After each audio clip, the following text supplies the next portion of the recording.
Hello friends, welcome to my channel. In this video, we're going to discuss about the stock of DiDi Global, DIDI.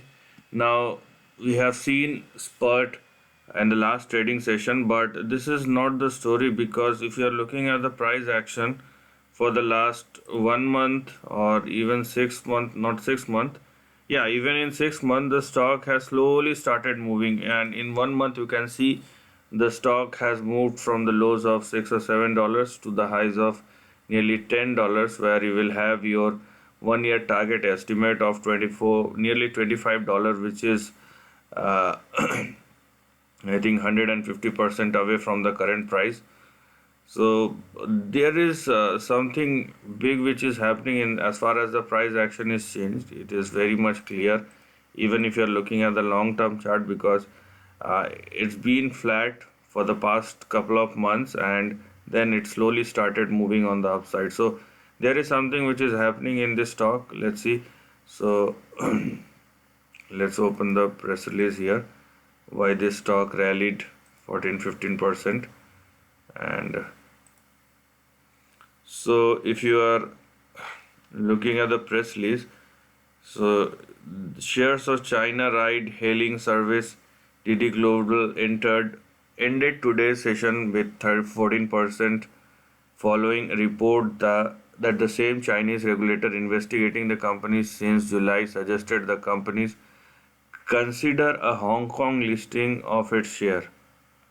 So what happened is the Wall Street Journal posted the article uh, intimating representatives of China's Cyberspace Administration brought up the prospect of issuing shares to issuing shares in Hong Kong with DIDI executives, and if true, the move largely reverses the rhetoric from just 3 months ago when China regulators raided DIDI corporate office to kick off an investigation of the company, seeming in retaliation for moving forward with the US listing of its stock in June.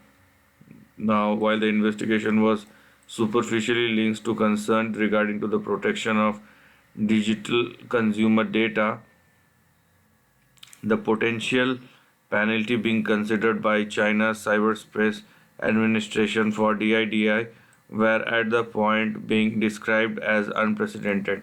So there is whole lot of things that are going on, and more specifically, if you are not following the you know rule made by China's Communist Party, and obviously you have to fail the wrath. And this is one of those companies out of thousands of companies, and since there is some hope after all, so let's go and check out the chart and see what's happening over there. So this is the chart of DiDi Global. We don't have enough data for that, so whatever we are going to do, we have some limitations. Now, as I told you, there is something that is going on, and if it is so the chart, if you are looking at this particular chart, you will see the stock has indeed moved into a range, and this is the current range in between which the stock is currently trading. So what we have here is 7.22 on the downside, and we will look for an upside or a breakout above 10.27, right? So these are the two levels that we are going to look at, and once the stock makes a further breakout beyond 10.27, we have a first target which is a very small one of 10.65, and beyond 10.65 the stock can actually move up to the previous high that it has seen in the first half of 2021. So beyond 10.65 we have 13.5 and we have $17 on the upside. As I told you, we are bound by limitations because we don't have enough data to deal with. But yes, if this range goes through, hopefully this time, as indicated by the Wall Street Journal's press release, so this is going to be at least a relief rally going forward. So this is the end of the video. Thanks for watching.